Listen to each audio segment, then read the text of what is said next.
Hey there. Good morning, everyone. Welcome back to Bold TV. Clay Aiken is out today. He had an emergency with a funeral, but we have the wonderful Clayton Banks with us, co-founder, friend of the show, co-founder and CEO of Silicon Harlem and friend of the show. Welcome back, Clayton, a.k.a. Clay, the other Clay. I'm the other Clay, bigger and prettier, but we're happy to be here, and I'm looking forward to a great show with you, Carrie. I don't know. Clay Aiken might duke you out for that prettier. I mean, we'll let you guys discuss that when he's back. We got a great show coming up. California has their competitive primaries this upcoming Tuesday, and we are excited to have Jess Phoenix, one of the congressional candidates, to talk about her race. Make sure to add your comments, questions, because we're going to be responding and reading to them in real time. So, as usual, a busy week this week, right, Clayton? Busy week, not only in politics, but in technology, lifestyle, all types of things are coming out this week. A busy week, but a great week. Yeah. What was one of the technology stories that you think was underreported? Well, what's really interesting is the debate around artificial intelligence. There's quite a bit of debate on whether that's going to have an impact on sort of our future humanization. And so we're hearing, and Elon Musk, for example, have some doubts about where this will go. Can artificial intelligence literally launch sort of the warheads that may destroy a country? Yeah. Well, you know, we should bring you back on Bold Business on Tuesday because we've got Deepak Chopra booked, and he has a lot to say about AI. He says that there is no AI in his opinion because the humans are the ones programming the code. So maybe you guys can have a debate about that too. On the politics front, I had a big week personally. President Trump, shared a clip, an interview that I did with his daughter-in-law, Laura Trump, and Clay Aiken and I had a back and forth, and that's on our website. You can see what Clay Aiken said about this, but we'll roll a clip from it, and then I'd love to hear your thoughts, Clayton. Can't wait. And in fact, Laura, last year, the president retweeted an appearance that I had on Fox and Friends, where I was specifically calling out media bias. And what I said on Fox and Friends was that the media is failing to represent half of the country. I mean, that's an utter failure. The media, I have a journalism degree. I went into journalism starry-eyed. I had this illusion that the media actually cared about representing we, the people. But what I love about technology, and I love about Twitter, and I love about Facebook and social media, is that we can go around those gatekeepers who have such liberal bias and ignore positive stories. I'll give you another example. Last week, the White House held a summit on criminal justice reform. Now, the media is supposedly caring about those who are incarcerated, people who are vulnerable, people who are trying to turn their lives around once they get out of prison. Right. But nobody in the national media talked about that at all. So, what do you think, Clayton? Well, I think there's a validity to what you are pointing out, which is media bias, right? And it's across the board. That's the input that I would have, is that it's happening on all of these sort of mainstream networks, which are taking a point of view in a lot of ways and becoming less newsworthy and more entertainment. So the more we can start to address that and point out that there's some great things happening in this country, but yet there are some challenges that we continually have, and make it less partisan and more informative. And that's going to help really sort of empower our citizens. So that's really a key thing. Well, as my dad likes to say, so much of what's happening now is breaking views instead of breaking news. So I will repeat something that Clay Aiken said. Yeah, don't get me confused. He disagreed with my whole argument and the whole interview on the president's Facebook page because he said, "Give me a break, Carrie." Basically, he said, Republicans control the White House, Congress, many legislatures, a majority of legislatures. They hold the reins of power, and you're belly aching about bias, but you're controlling everything. So how can you say that you're basically, what he said was, "I've never heard worse whining since preschool." So I just had to represent Clay because he's not here. But and to that, I would say, if he were sitting here instead of this version of Clay, I would say, you know, basically, there's this phrase that Andrew Breitbart, the founder of Breitbart, who was friends with my brother. I met Andrew Breitbart once when he was alive. But and I think what Breitbart is today is different than what he founded, very different. But he had this phrase that said, politics is downstream from culture. And if you're controlling the culture, then that impacts the policy. And I think there's a huge cultural disconnect right now between the way a lot of people in politics feel and the mainstream culture, which we'll get into later. We'll talk more about the Roseanne Barr thing with some other guests. But let's move to another headline about right to try. I think this is a bipartisan thing. There's a lot of support on the left and right, which we always love to report about on this show, which is that the president signed into law, passed by Congress. It's basically a bill that helps terminally ill patients seek drug treatments that haven't gone through the intense scrutiny, because if the patients are on the brink of death and they're desperate, why not try something? Well, you know, it's interesting that we are actually, as a country, moving towards trying to save people's lives. The question becomes both what's the good and what's the challenge. And so for the Food and Drug Administration, that's going to be really held responsible for some of the outcomes. You know, there's going to be some people that are very concerned that if you give a medicine to a patient that possibly could rapidly kill that person in some ways, there's going to be some criticism of that. On the other hand, if there's an opportunity to get a drug out there quicker than our system currently allows, that's a good thing. So I think it's a great debate, and right now having the bipartisan support is going to help it, I think, ultimately save some lives. So these things are nationally driven, but they're locally deployed, and we got to always keep that in mind. Yeah, you know, I think that's a really important distinction, and I love what you guys do in Silicon Harlem, because you are locally deployed on these big national issues, but at the end of the day, it really is person to person. It is, and when you talk about health, one of the things that we do at Silicon Harlem is we're really focused on how do you close those health gaps. From a technology perspective, almost all your health records, all your health administration is done online. So if someone is not having that type of access, it's not just that a drug can help or hurt, it's that you don't even have access. So that's a real key thing for what we're trying to do. Yeah. Well, we love bipartisan stories, so we'll keep you posted on what happens with this. But one last story. So right after the president posted the interview that I had with Laura Trump, he then, that same night, posted a picture with Kim Kardashian. So Kim Kardashian West. That's right. My apologies to Mrs. West. So Kim Kardashian meets with Trump to discuss prison reform.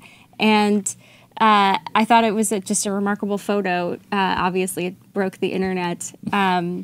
So, you know, it's always good, again, to see someone who is coming out of Hollywood, and her husband previously had been very critical of Republicans. So to see them coming around and being willing to dialogue, I think that's a good thing. Well, I wonder if she's setting up to run for president.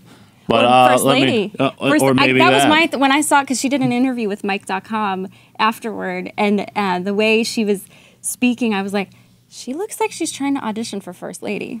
Well, let me say that she's very popular, and so she could certainly get a lot of support.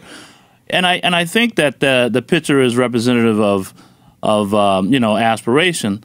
I think her main goal is to help someone get pardoned that has been in jail and under a life sentence for such a minor crime, ultimately, and if that parlays into prison reform in general, I think there's some great outcomes that can come from that. Yeah, I mean, and like I mentioned in my clip, that the White House the week before had hosted a prison summit, exactly, and nobody mentioned it. But it took Kim Kardashian for people to pay attention and wake up. I mean, that's a commentary on our culture. But yeah, we don't want to get down that road. Yeah. All right. Well, let's move on then. We've got our first guest, Jess Phoenix, joining us via Skype. Jess is a Democratic candidate for Congress in California's 25th District. Hello, Jess.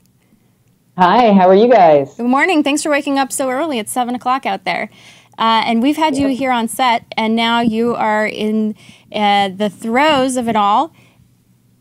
Hey, Jess. Yes, it is. It's ramping up. So the California primaries are next week. You're almost in the home stretch, Jess. So tell me, how do you feel?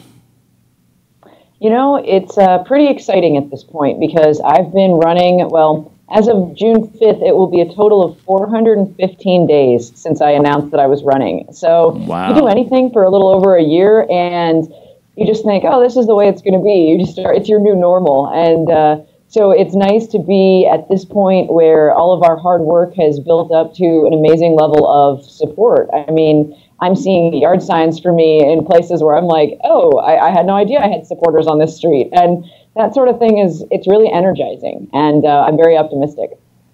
So you're in a very competitive district. The Cook Partisan Index puts you at competitive or basically even in your district. and the incumbent won by 53%. Incumbency is a very powerful thing. How are you planning to overwhelm that, especially given the fact that it appears the blue wave is really moving now toward a trickle? When you look at the generic Democratic advantage, it's shrinking a lot.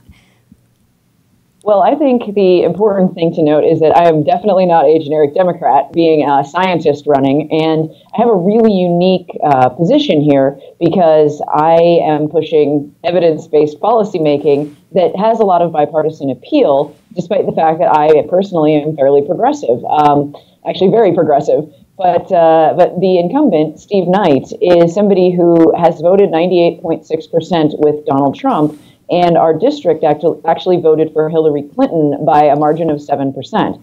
So that is an indicator that he's very tied to an ideology that isn't necessarily the most popular in our community, and he has a 36% approval rating right now. So I think that there is a really big opportunity here to make a change, particularly because we have a lot of student involvement and support that is growing, I think, in the wake of the March for Our Lives movement and other social movements that we've seen take roots and develop. So I think that we've got a pretty good shot.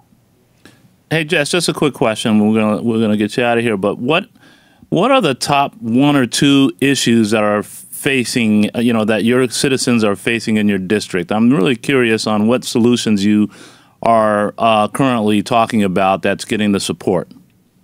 Well, we actually have a lot of local issues that are very specific to our community, but they tap into broader themes that are familiar to everyone. So, of course, people here are concerned about healthcare and the economy and the environment. These are all major issues for us. We actually were the site of the Aliso Canyon natural gas leak that was a couple years ago, the largest methane leak in history. That's in our district, and we're northern LA, so we see a lot of aerospace and manufacturing, and some of it has lessened in recent years. And we're also a commuter community, so I've actually put forth a vision for the district that would make us a green tech hub globally. And that would actually bring a 4-year public university to the community, as well as a new VA hospital. We have a very high percentage of veterans. And it would also be a federally qualified health center, so it could treat people who are not veterans as well. And people like that because it taps into, again, healthcare, it generates jobs, and it helps protect the environment. So I think that's why we've got such a good message. So, and in terms of your race, and because I think if Clay were here, he would say he appreciates, especially he's a progressive. You're running as a progressive in a district that is more even. It's definitely not to your advantage. It's just pretty even. But I guess what is going to make you break through? Are you feeling like you're having some breakthroughs relative to your primaries? I mean, what sets you apart from your Democratic counterparts? That's a great question, Carrie, and it's actually, again, it's the background that I bring to the campaign. I'm not an insider, and I've spent my career working all over the world in different scientific fields, in business development, and I've managed teams, I've gotten $1 million plus deals done, and I've also helped study our environment by founding and running a nonprofit that does environmental research. You just said getting deals done and no political experience. You sound like Trump.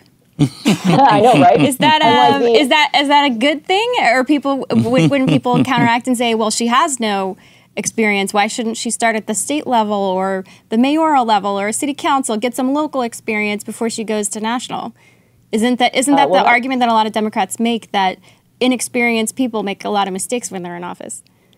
I've heard that actually from both sides of the aisle. I don't think it's unique to either party because people will criticize you no matter what you do. And I actually worked for 2 years at the state level in the state of Arizona in the Library and Archives Division, where I worked closely with members of the legislature on different legislation, including legislation actually the fact-checking for the 9/11 memorial that they built in Phoenix, Arizona. So I've actually worked with state government fairly well, and my expertise is uniquely suited to Congress specifically because I am a scientist, and I've worked on preparedness issues. So I have a strong national security flavor. And my opponent, Steve Knight, is actually on the House Science Committee right now, and he has no scientific experience whatsoever. So I would be able to go in, and I've got the support of Congressman Jerry McNerney, who is a Northern California Democrat and a math PhD, as well as an engineer. And how are you doing in the polls? What's the race looking like from a polling situation in the primary?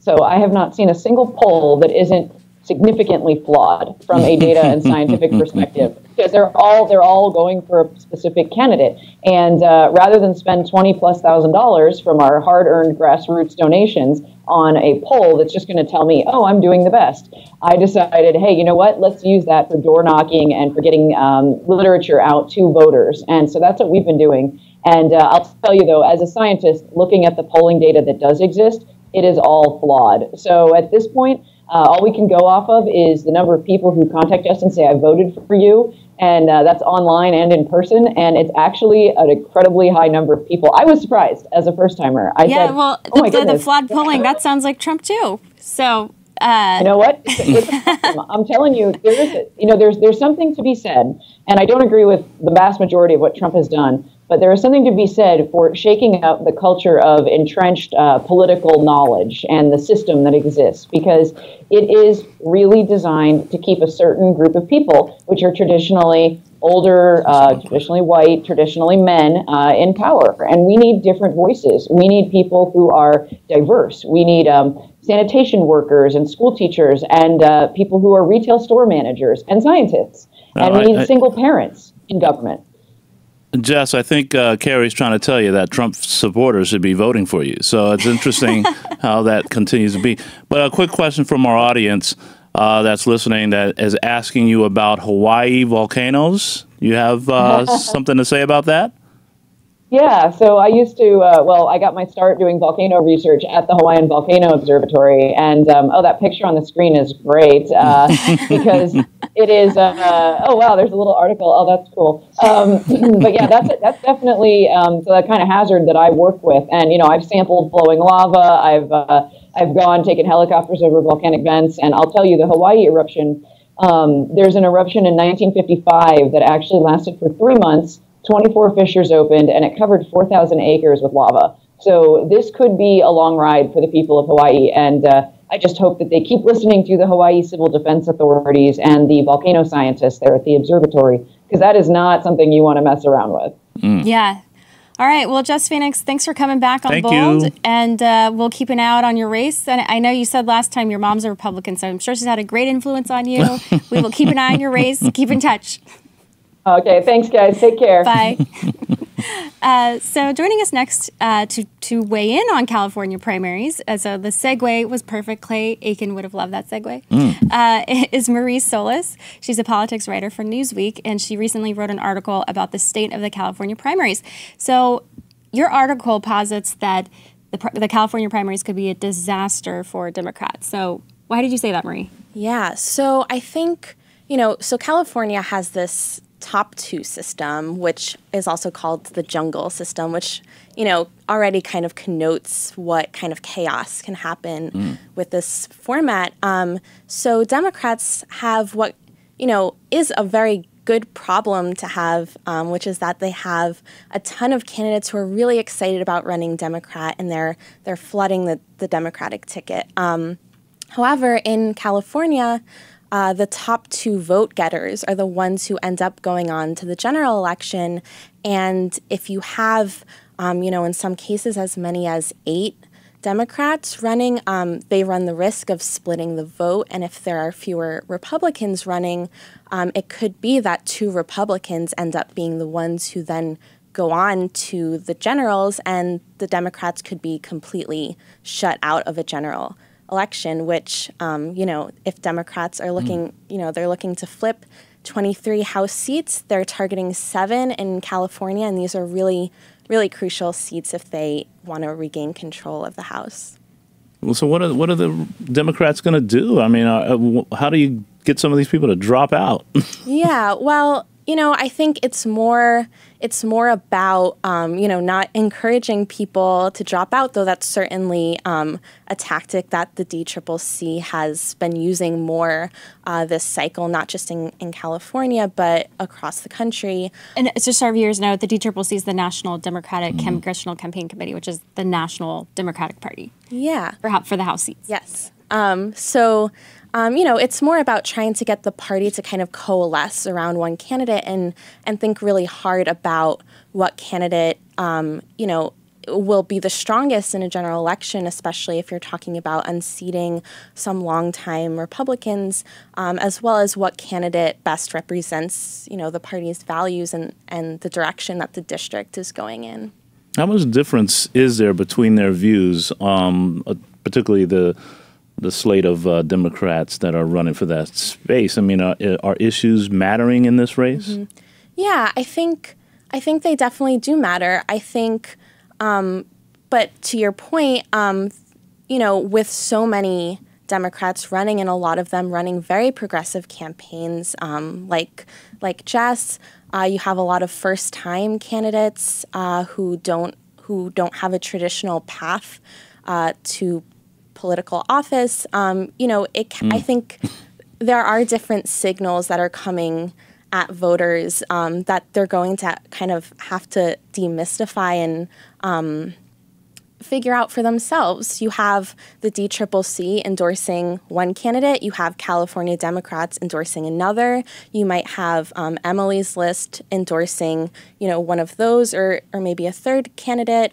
You have groups like Our Revolution, which is Bernie Sanders' spinoff, endorsing candidates in these races. So, it can be very confusing for voters if they're not, super engaged and kind of trying to parse through what all of this means. It's a lot of information. So, and Maria, if let's say that they lose all of the 7 seats they're targeting, that Democrats lose them all, which I would like, but I'm giving them for their own effectiveness. There's people in this, right? Absolutely. No, I mean, sorry, I shouldn't insert myself in that way. I'm asking you just a neutral question. Sure. If Democrats don't get what they're seeking, if they, let's say, hypothetically, they lost all the 7 seats they're targeting, would that then be a clue to them to go back to the drawing board and say, hey, maybe we should change the way we do our primary structure?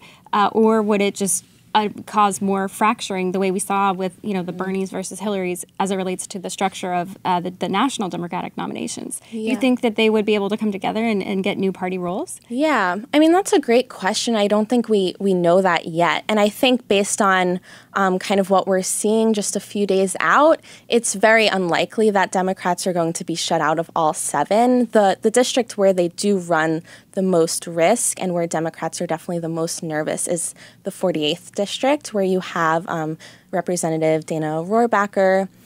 He's been in that seat since 1988. You have 8 Democrats who want to unseat him. He's pretty unpopular right now. He has another Republican challenger who is gaining popularity, and so Democrats are worried that Dana Rohrabacher and his challenger, Republican challenger, will end up being the top 2. And there is some of that party division that you're talking about in that race. Where, are there any independents that are running? I'm actually not. I don't know that off the top of my head. I know that in 48 you have 8 Democrats and 2 Republicans at the moment. Yeah. The independents, they're always. But yeah, independent voters. Sometimes they can win, but they usually end up caucusing in one direction or the other. They do. Bernie Sanders is technically independent. But independent voters will play a significant role in this primary. There have been a growing number of independent voters in California, and when you have a primary system like this that's open, everyone, you have a choice of a slate of candidates. Everyone can vote for whoever they like. Independent voters do perhaps play more of a pronounced role in the results. Is there a sort of a decision around, or let's put it this way, does the voter, sort of number of people that vote in this particular primary, does that matter? Like, I mean, if more Democrats come out to vote or if more Republicans come out to vote, is that going to make a difference when it comes down to the top 2?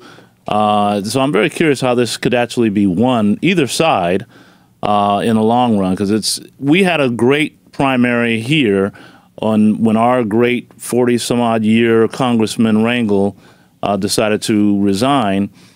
We had 8 people running for that position against 1 Republican. So it was 8 Democrats against 1 Republican, and the 8 Democrats split the vote. And Silicon Harlem hosted a debate. We did, and she was one of the moderators, which was awesome.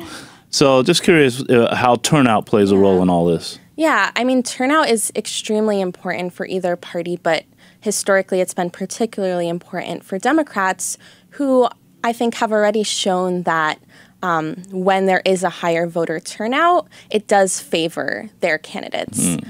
So that could definitely play a role. But isn't it also the fact that this is an off year that would hurt Democrats? Because historically in off years, i.e. non-presidential years, you typically see lower Democratic turnout. Yeah, that is true. And I think, so that's part of the reason why, advocates for the top 2 system like it so much, because they do think that it does increase voter turnout even in these odd years.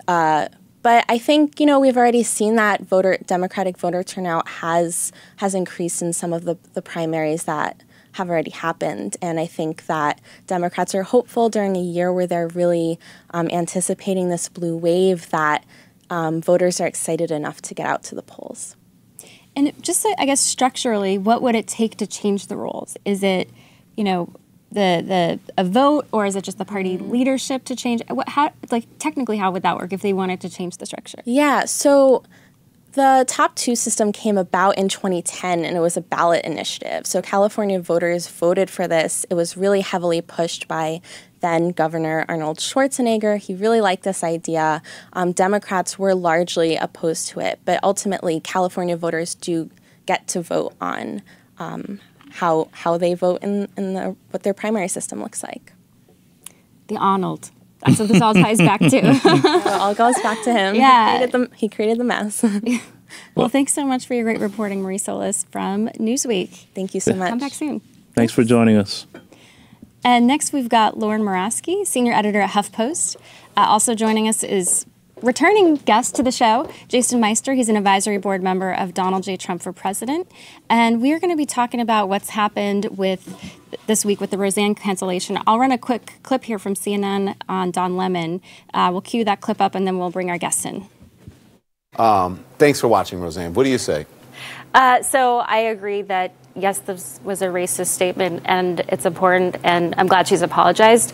I will say that nobody is irredeemable, no matter what Hillary Clinton says. Roseanne is redeemable. Jay-Z, when he said... Because what Hillary Clinton said was that Trump... What does this have to do with Hillary Clinton? Has to do with the fact We're talking about Roseanne. Absolutely. What does this have to do with Hillary Clinton? It has to do with the fact that there is, in this situation with ABC, selective moral outrage, cherry-picked virtue signaling. So, very controversial tweet, a racist tweet, I would say, by Roseanne Barr, and I'm glad that she was fired. I think ABC made the right call. But I just read an op-ed for CNN that came out this morning calling out ABC for not firing Joy Behar when she insulted Christians and basically said that Christians who believe in prayer and receiving answers to prayers are mentally ill. And so I just said, if you're going to be selective and cherry-picked about the type of bias that you're fighting against, let's drain the swamp across the board. That was the point I was trying to make on Don Lemon. Then all television would disappear. So, the reality is that these corporations have the right to make their own decisions on who's going to be there and who's not. And it's not a political thing necessarily. It certainly is a company thing. When you have people buying time on your network, you have to take that sort of support into consideration. It almost becomes less about the racist remark and the reputation of that network. And so it's a matter of what they want to be associated with. I agree with you in that there's no greater sin than any other sin. But the problem is these are corporations, not public entities. These are private entities. Right. Well, and so it's really as what does the culture say is acceptable? What's the acceptable bigotry? What's the acceptable corporate response? And so, Lauren, I'd love to pull you in. What was your take on all of this? I was actually surprised how swiftly ABC made this move. I think it has a lot of history as well to it. I think this has been brewing for quite some time because Roseanne Barr has been writing things on Twitter for quite some time that are probably maybe unacceptable. And this was just the straw that broke the camel's back, I think. What about you, Jason? Yeah. Go ahead. Look, I don't think anyone's defending what Roseanne said. It was racist, and there should be repercussions for racist comments. But I think Carrie's right. I think there's an absolute double standard in the mainstream media, especially with the liberal mainstream media. I think they cover up for when liberals say things like when Madonna says she's going to blow up the White House, or Samantha Bee said that Ivanka Trump was a C word. These are terrible things to say about people.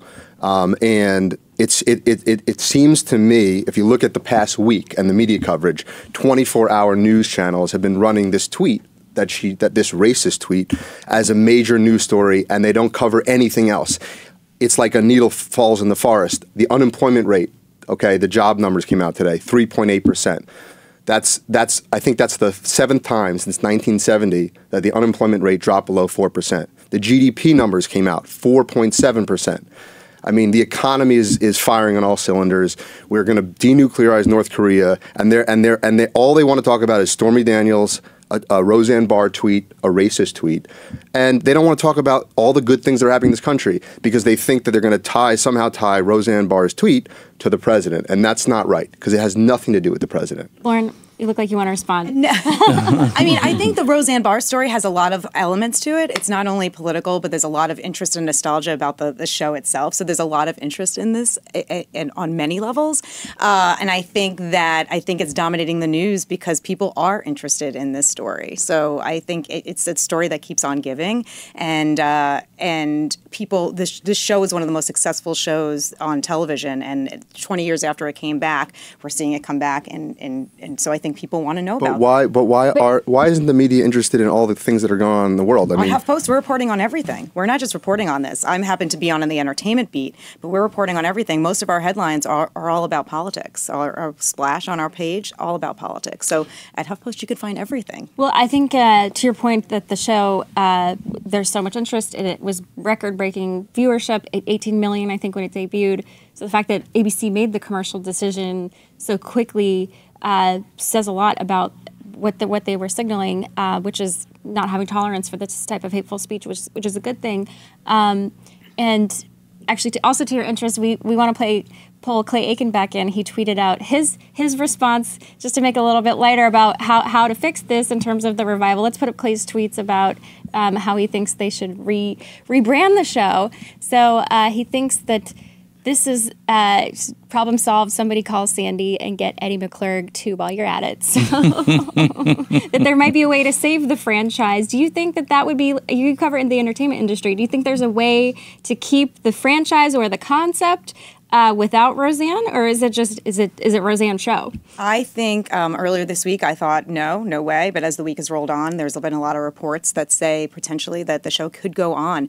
They have the cast and the writers already were paid reportedly for the next season, and there's a lot of interest. Mindy Kaling weighed in, Lena Dunham weighed in, and they're like, hey, we're going to help out. We'd love to help out with the show. So I think it's very possible that we might see Roseanne without Roseanne Barr. The last episode of the season, she's about to go in for a knee surgery, so you could easily kill her off. Will they still call it Roseanne? Or? They would probably call it the Connor family. Or the Connors or something, where you might focus on Laurie Metcalf and John Goodman. They're very good actors, probably arguably better than Roseanne herself. And so I think it's more possible than I thought. Well, Clayton's a former TV executive. What do you think? I am, and I think you're absolutely right. I think there's always ways to, and it's not like we're lacking shows like that in television. But I think she brought a special sauce, if you will, to her particular show. And she is the main driver of that show. But I do think there's some way to salvage sort of the overall concept. The same audience would probably still tune in for something like that. May not get the highest ratings anymore, but it will certainly get a good audience. I helped launch South Park, and we remember thinking, wow, we're going to get really chastised for this because of sort of the raw nature of what we were doing. And you know, there were times where we had to turn down certain scripts that would come over our desk, but in the long run, audience will help drive a lot of viewership, and therefore, you know, you keep the shows on because it's financially great for your network. Yeah, I mean, let's just imagine all the advertising dollars they'll be losing if it doesn't air for another season. And we've seen it before. Charlie Sheen with 2.5 Men, they just replaced him or sort of with Ashton Kutcher. That's and in the exactly 80s with Valerie Harper. She was the main star of her show called Valerie, and then they just did away with her after, you know, some behind-the-scenes drama, and it went on without her. So we're not irreplaceable. Apparently not. Contra Beyonce. Apparently not, Well, yeah. actually, channeling Most of Beyonce, us. that one is irreplaceable. Clay Aiken is. No, I'm just kidding. I love Clay Aiken. Yeah, what's that? And I'm Just Clayton. teasing. What's going on with that? This guy. You know? Yeah. Okay. So, Jason, I want to pull up. So, President Trump made a tweet about ABC News. Let's put up his tweet because, look, I agree with a lot of the president's policies. I defend him a lot. But can we put up his tweet? I want to read it. So he says, Bob Iger of ABC called Valerie Jarrett to let her know the ABC does not tolerate comments like those made by Roseanne Barr. Gee, he never called President Donald J. Trump to apologize for the horrible statements made and said about me on ABC. Maybe I just didn't get the call. So I agree, again, there is a double standard as it relates to the president and also conservatives or conservative affiliated individuals. But why didn't he just say that what Roseanne said was wrong? Why didn't he just do that? I don't think it's that hard. It's not hard. I think the president's pointing out what you pointed out on CNN. I think he's pointing out the double standard. And Sure, but can't you do both? Because you can I do did both. You I can said do both. that was a racist tweet. It's good she's gone. Right. And I think there's a double standard. Right, Why couldn't he do but both? the media has treated this president worse than I think any president in history. Not in modern history, but in history. And his whole family they've treated wrongly. And when you see the way that they cover up when a liberal says something, when Bill Maher says that the president's a Nazi, and by the way, I think all this rhetoric is actually playing into the president's hands. I agree with you, but at the same time, why couldn't he just say that the tweet was wrong? Why couldn't he say that? I agree with you, everything that you just said. Right. I think that he will say that. I think it's obvious. I think it's very obvious. It's a racist tweet, and it's wrong. But I think it's a waste of airwaves to be spending time talking about a tweet for a week and a half now, or a week at least, when she's apologized profusely, and she's been fired, and correctly fired. I say that about a lot of tweets, that it's gone on way too long, but it's gone on way too long because a lot of people, you know, chime in, including the president. You know, why does he have to even comment? Let's say that your particular approach sounds great. There's more than one way to talk about this. There's another way, which is not talk about it, and we can all just say, hey, how come he's not talking about it, but we move on. So there's something about just keeping these tweets going on for really no reason. But here's my question for both of you. So what do you think about the president actually thinking through racism in and of itself? You know, the fact that this was a racist tweet, the fact that we had the Charlottesville issue that had all the controversy of when is he going to denounce that type of behavior.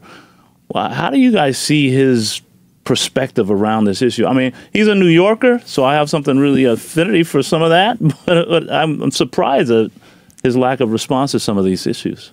I'll take the question. I think the president is the farthest thing from a racist. I think that, as you said, he's from New York City.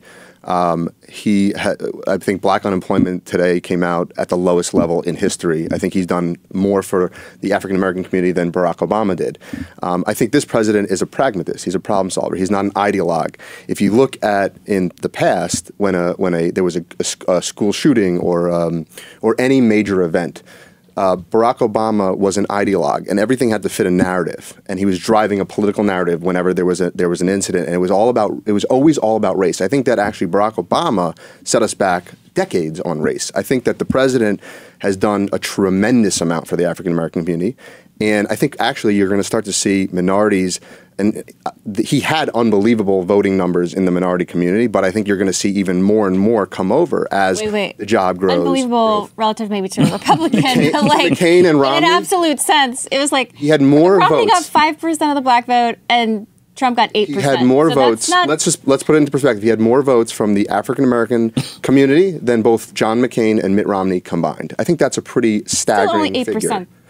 I mean, look, and there's room for improvement, and I think it's going to improve. Well, I think to your point, like he's had multiple opportunities to stand up to racism, but I think he's playing to his base, and he's just not being vocal about it. I think you're right. He could have said easily with this tweet, he could have easily said this was racist, but he won't do it. Well, we appreciate both your perspectives, and we Thanks hope for you'll having both us. come back. Thanks you for so joining much. us. Thank you. Jason It was and fun. Lauren. Having us. Thanks. Let's pull in a couple of comments here. Alejandro Reyes says, I'm glad this happened to Roseanne Barr. It serves her right. Kim Studer Massel says, no, people tuned in to see Roseanne. I would not watch it without her. I have no interest in Sandy Duncan.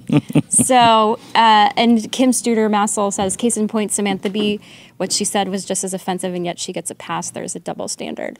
So we got some good debate going online. Yeah. Keep it going, guys. It's always a great subject in this country. Yes. And I think our next guest, who I'm very excited to welcome to the table, along with his friend, a friend of the show, Rob Smith, a gay Army veteran and political commentator, and also first time to the show, Lucien Wintrich. He's the New York bureau chief for the Gateway Pundit. Welcome, Rob Smith and Lucien Wintrich. Thank you very much. Happy to be here. Happy Pride Month, I will say, Lucien, I go very American with my first name. Oh, Lucien. French pronunciation is, yeah. Lucien. I like calling you Lucien. Right? I like calling The you real Lucien. hit. Like Lucian. Like getting it out there. Yeah, strong, you know, bold. So I want to correct Bold. that fact. That's Yeah. great. Fake news, Thank you. fake Thank news. you so much for having us. Well, listen, we're familiar with your work, and as a conservative with Twinks for Trump, is that what we call it? Twinks for Trump? Mm-hmm. But Rob, Yes. you recently have come out as a conservative as well. I have come out this week as America's favorite black gay Republican. Oh, wonderful. That's Yes. what I was hoping to hear. Close for me, hopefully. Absolutely. What made you identify as a conservative? You know, what made me identify as a conservative, look, I've been involved in LGBT activism for quite some time. I got arrested at the White House protesting Don't Ask, Don't Tell. I like to think that I'm one of the reasons why LGBT soldiers right now can serve openly. In doing that, I was, you know, kind of like put on this national stage, and I started doing kind of like the LGBTQ activism circuit. And this has Including been handcuffing yourself to the White House including fence. handcuffing myself Yeah. to the White House fence under the Obama presidency. Okay, so we were protesting President Obama. What I have found over the past 5 to 7 years is that now all of a sudden there are these things that you cannot say, quote unquote. There are these things that you cannot speak, quote unquote, when you are in the LGBTQ community or if you are involved in activism. And I got sick and tired of my voice being so constrained. So why can't I be for LGBTQ equality, but also have ideas about illegal immigration? You know, and why, when did it become a crime to support this administration in any way, shape, or form? To me, that is un-American. And what I'm finding from this community right now is the excommunication of any ideas that are different from the status quo is rampant. And I don't think it's American. I don't think it's good for the community. I don't think it's good for America. Did you end up becoming a Republican, or you just call yourself a conservative, independent? You know, people ask me that at the beginning because I say conservative, but then in the Daily Mail piece, you guys should read it, it's really good, they say Republican.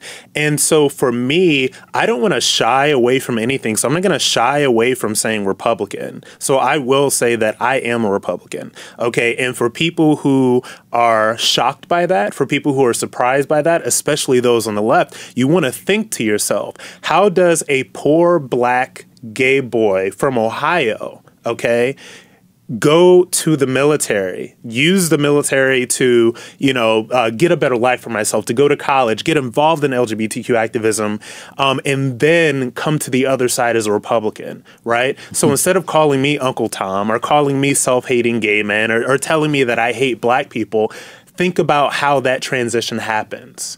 And they may want to look to what is going on the left right now to answer that question. Thank you for your service, by the way. Absolutely. Thank you for my freedom. Absolutely. It's, you know, to me, service is one of the great honors of my life. Yeah. So, Lucien, I had never heard the phrase Twinks for Trump till I met you. So that's news. And I know the New York Times did a big profile of exactly what is a twink, which I am learning, my eyes are being opened about that word also. And you were a very vocal, robust supporter for candidate Trump and now President Trump. But I noticed that Rob, he cut off the letter T when he was saying LGB in terms of people who are able to serve openly in the military. So as a gay man, doesn't that bother you, the policies that he's doing about trans and banning people from openly serving trans in the military?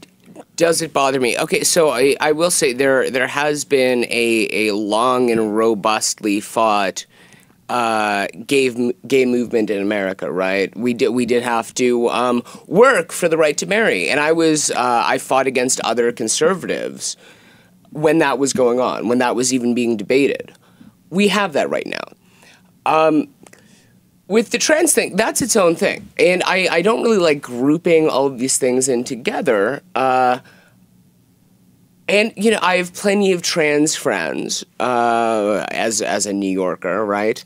I personally don't feel compelled to chop my dick off, turn it inside out, but I will support anybody who does. And I mean, that's fine. So these people in the military, it becomes, I think, a gray area, and that's quite honestly more of a question for Rob, who served. I wasn't, aside from going to Catholic school and having gym class, I wasn't in environments where that would affect me. So I can't really speak to trans people in the military, which is the only way that you could say Trump is anti-trans, which I think is nonsense. Right. I mean, he's been very pro Caitlyn Jenner, right? He said, yeah, use whatever restroom you want at the Trump Hotel, whatever you want. Didn't he do that video with Rudy Giuliani where Rudy Giuliani was cross-dressing? Yeah, a long time ago. Trump? Well, I'll tell you what. He's supporting his staff. He's supporting people, and you know, you volleyed that question about trans troops over to me, and I can answer that question as somebody that served. Well, when I protested against On National Tel, there were trans soldiers involved in that protest. I've said it before, and I will say it again. I think the transgender ban is misguided, because I think that when you have an all-volunteer military, anybody who wants to serve should serve, and we shouldn't be taking that right away from people, because there are already not enough people who want to serve. And transgender soldiers can serve in many different capacities in the military. There are literally hundreds of jobs that people can do that have nothing to do with combat, that have nothing to do with deployments. So I think that that's something that's misguided. And for me, taking this step, like coming out as a gay conservative, I am more than willing to put myself on the line and to put myself out there in these conservative circles and say, look, I served, this is misguided, I want to tell you why, let's work together to figure it out. The problem that I have with everybody else is that they don't want to be involved in that. They don't want to go to a place that's not safe. You know, not to go too heavily into the military, but I'm curious, you know, I grew up in the household with a Marine. Mm-hmm. My father was a lifer, World War II, Korean War, and 2 terms of Vietnam. So he was no joke. Okay, but of all that time that he spent, as far as I was concerned, he should have been a 4-star general. Mm-hmm. But he got as high as like a gunny sergeant. And he would never say anything bad about the military, but I knew, you know, that he got sort of marginalized as, you know, someone African-American from Tennessee that joins the military at 18 in the 1930s or 40s. And I'm just curious, do we have to get so involved in identity politics to make sense of the military? I don't get that. But to me, it's not getting involved in identity politics, because if you have, fundamentally, it's not about identity politics. If there's a soldier who wants to serve that is not able to because of whatever their identity is. This is something that they did to African-American soldiers back in the day. You know what I mean? So it has nothing to do with identity politics. So if you have somebody that wants to serve, they should be able to serve. And I fundamentally believe that. And when your dad served in all those wars that he did, he wasn't able to get a hold of the GI Bill, right? So he wasn't able to do that. And he wasn't able to participate in this wealth creation idea because he was black. And that had to change as well. So you want to equal the playing field for anybody who wants to serve, because there are literally not enough people who want to serve in the all-volunteer army right now to be discriminatory against those who did. Right. You'll admit, though, that it's what? It's like 0.0005%. It is literally it's so few. So why would this even be a talking point, I think? Why say, oh, let's stick up for this almost non-existent group of people who wants to join the military. Yeah, for me, it's a talking point because when there's something like that out there, it gives red meat for the people to say, oh, look, conservatives hate us, right? So they hate us because we're trans, or they hate us because we're this, or they hate us because we're that. And so I think it is an existing group. It's not a non-existing group. It is a very small group, but it's one that can be politicized for sure. It's incredibly marginal. And, I will agree that specific policy is being used against the administration to claim that they're anti-trans. Every excuse that the left has to claim that the administration is anti-anything, they will take. Absolutely. But, one of my best friends who came from a very privileged background and then joined the Marines, sort of shocked everybody. And I mean, while he was in the Marines, I heard about just even boot camp and a lot of the stuff he was going through that wasn't confidential. It'd be weird. It would be weird if you're a straight guy to have maybe a woman who says they're a man, right? I mean, it's a weird environment for them, or vice versa. I mean, I think that's weird. Okay, so here's the thing, and this has become very military heavy. This is the thing about people who have never served, and they think about what's going on in the military. So they think it's this idea that everybody is out in some field and they're like taking showers together, and it's like this really intimate environment. It is not like that. People have the military. So many jobs are like a desk job, and so that would be no different than me sitting in an office next to a trans person right here. It's literally no different. Right. Okay? And so for me, like, that doesn't define my conservatism. It doesn't define my commitment to the LGBT community. That's not a hill that I'm willing to die on. But I will be in the uncomfortable position because, you see, as a gay conservative now, I get it from both sides. Sure. So, well, let me ask, Lucian, because you've been battle-tested now as a Republican who's gay, what advice would you give for someone who has just come out to Rob? I don't know. Prepare for both hate and love. I think it's kind of wonderful to me. And just this morning, I received a message from an evangelical parent who has a gay son, and said, you've opened my eyes to like how conservatism and being gay can work together. I've also, the absolute most hate that I've received, all of a sudden, it's always from the left, calling me the worst, talking about how they'll kill me, how they'll rape me if I come to certain states. Yeah, I mean, it's hilarious. And that's the party that's supposed to be accepting. And they love to tell me, they love to call me an Uncle Tom because, like, this has all been happening on Twitter this week. And the people that are just the most tolerant and the most, they love to say you're an Uncle Tom. They like to say self-hating fag. That's their favorite. The thing is that the people aren't I should put it this way, the people aren't as important as the systemic issues that we've been talking about. How unfair it could be to an individual, no matter what difference they may be. And I just want to sort of thank you both for coming on this show and being so open with us and talking about these issues. And I just want to say quickly, Carrie, if I may, that one of the things that I realized is in the 70s, the people with different abilities fought very hard to get cutouts in sidewalks.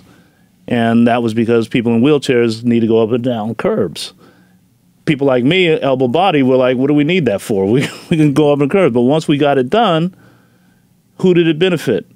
If you're pushing a baby, what's the first thing you're looking for? A cutout. If you're dragging luggage, what's the first thing you look for? A cutout. And for people like me, I look for the cutout now just to walk. So the point is, whatever we do systemically will have a benefit across the board. Because you're going to get hate on both sides. Yeah. But if we look at these things from a systemic perspective, whether it's the military, whether it's the workplace, and create that sort of justice, I think we'll have a better country in all ways. I mean, I will say that negatively impacts the taxpayer, so I am against these cutouts. But you get the point. But I get your larger point, and I agree with you. My point is that in 10 years, somebody who is a black gay conservative should not have to come out. That's right. That's right. It shouldn't be a news story. We can all agree with that. It shouldn't be a news story. I think we can all agree with that. But we appreciate you coming on this week when you were the news so story. So Thank you. Thank you to both. Rob Smith and Lucian Winchurch. So our final segment is our Bookster segment. As you all know, watching Bold, the Bookster is a website for book lovers and much more. We've got an author joining us, and I've been excited to have her come on for a while, and we finally got her, Heather McDonald. She's going to be talking about her book, The War on Cops. It talks about the post-Ferguson view that some citizens have of police officers. And she's also got a new book that's going to be coming out this fall called The Diversity Delusion, How Race and Gender Pandering Corrupt the University and Undermine Culture. It's on for pre-order right now. So welcome, Heather. Well, thank you, Carrie, and thank you, Clay. I'm glad you're here. I'm honored to be on. Oh, it's a great pleasure to have you on. Thank you. So, yes. Yeah, so tell us what inspired you to write the book, The War on Cops. I've followed your work for years. I worked briefly at the Manhattan Institute. I don't think we were ever in the office at the same time. But what you wrote was a very data-centric book, and you got a lot of pushback for it. What inspired you to write the book? Well, what inspired me was not the data, but the people. I spent a lot of time in high-crime communities and talking to people there, attending police community meetings, hearing from the thousands of law-abiding inner-city residents who are desperate for police protection, who say, there's kids hanging out in my lobby selling drugs, I'm terrified to go down to get my mail. Or you arrest the dealers, they're back on the corner the next day. Why can't you keep them off the street? These are people whose voices are not acknowledged in the mainstream media. What we have had is a monolithic discourse in the last 4 years, led by the Black Lives Matter movement and its political and media enablers, that has put out a narrative that is not just false but dangerous. And that narrative is that we're living through an epidemic of racially biased police shootings of blacks. Now, there's an extraordinarily appalling history of race and policing in this country. Police were essential in maintaining both slavery and de jure segregation through brutal and unlawful force. And that makes every police shooting of a black man particularly and understandably fraught. That having been said, when you look at the data, the Black Lives Matter narrative is not correct. It is not the case that police are overwhelmingly shooting blacks. That's not true. And what's happened because of that narrative is police are backing off of the types of policing that is viewed as racist, and black lives are being lost. And that's why you call it the post-Ferguson effect, to say that police are being a little more hands-off, right, and thus the neighborhoods are more at risk, there's more crime, there's more violence, because the police are afraid. The police are worried that they'll be accused of bias. And my brother was a cop. He's now back to civilian life, but he was a cop, and he was a cop in Missouri, actually, when Ferguson happened. He was on the other side of the state in Kansas City.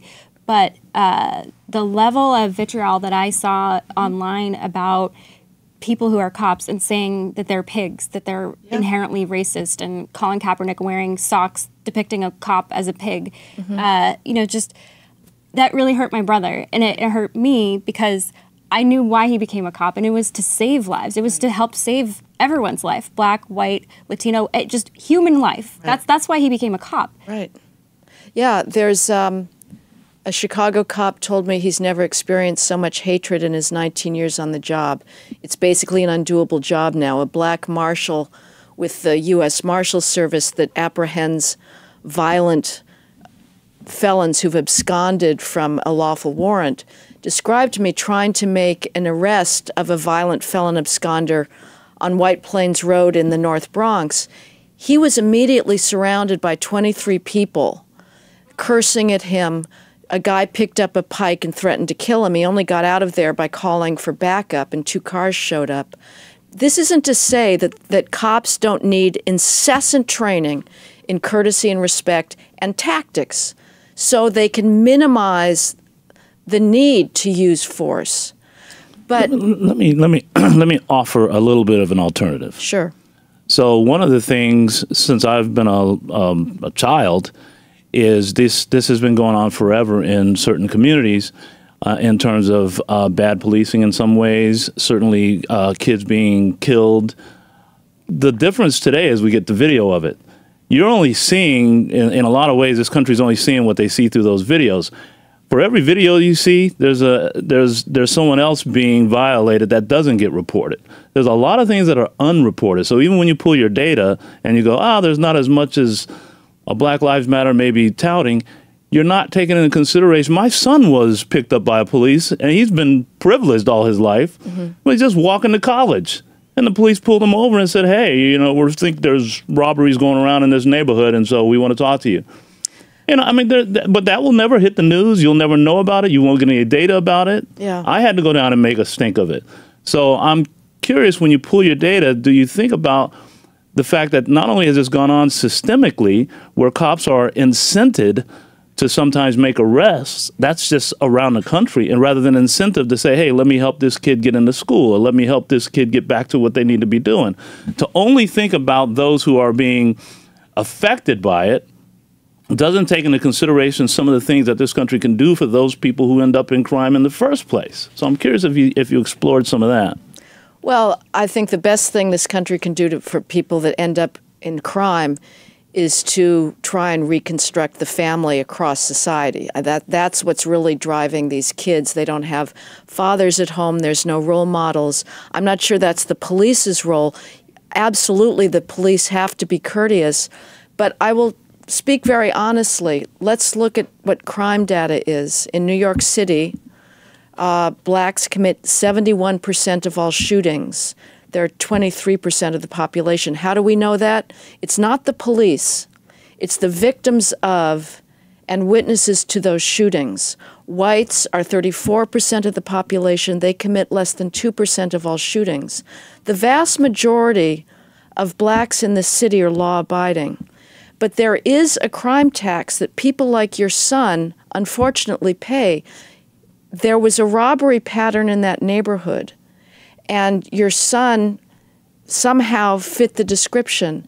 It is far more likely, given what the crime reality is, which is today the vast, vast majority of urban street crime, sadly, is committed by blacks and Hispanics, that an innocent, law-abiding black man faces a higher chance of getting stopped at some point in his life because there's been a crime pattern and he fits a description. That's not right. That's not right. It is right. No, it's not right. It's not right because the statistics are what they are. No, but that's not right. I mean, think about what you're saying. You're saying, think about what, I don't want to get overly argumentative, but I'm saying to you. Go for it. Yes.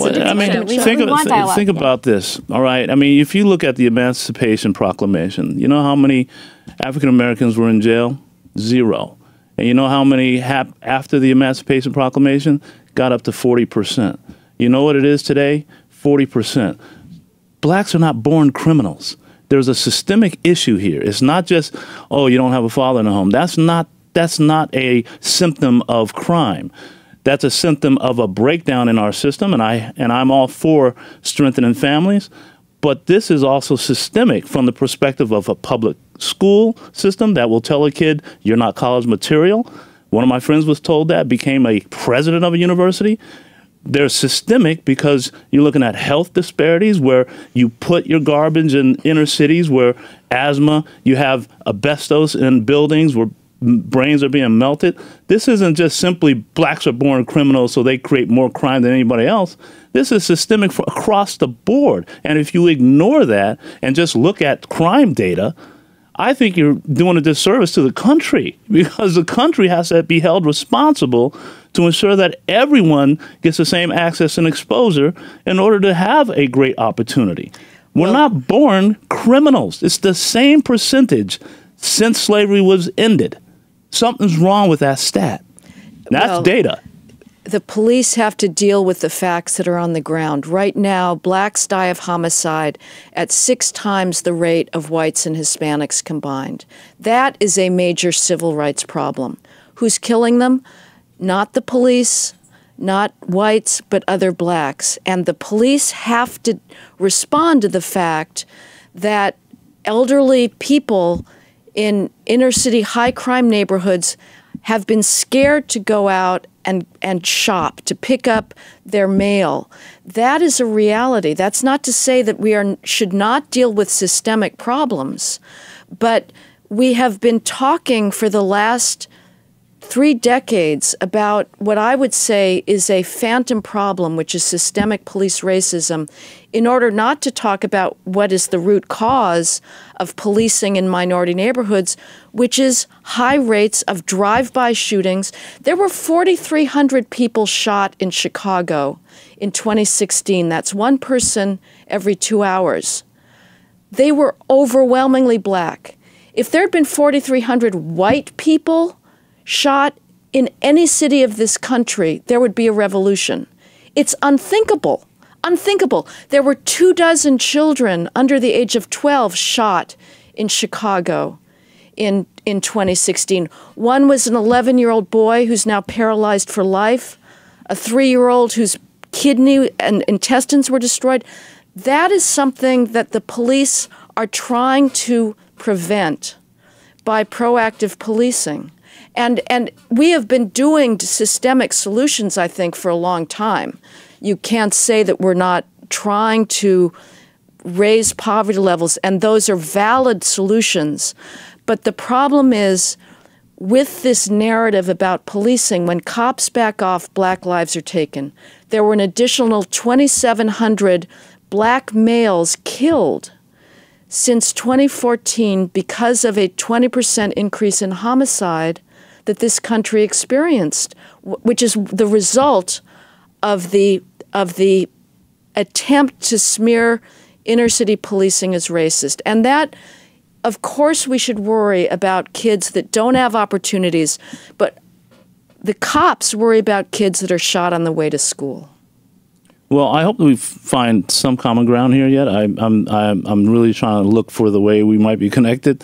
I can clearly think through the fact that the cops are doing their job, doing what their job is, but that's at the end of the issue. That's the last resort of what happens. I'm trying to get at, if you're going to identify an issue in this country like disparities in crime or criticize Black Lives Matters, I think it's sort of at the end of the argument versus the beginning or the origins of where this all starts and comes from. And unless we address that, then you'll continue to be able to write books, but the issue will never be resolved. And I think we have to definitely look at how do we incent, for example, if you want to look at the end of the story of cops being integrated into these issues, is how do we incent these cops to be much more on a positive relationship? That's why we talk about neighborhood policing, et cetera, et cetera.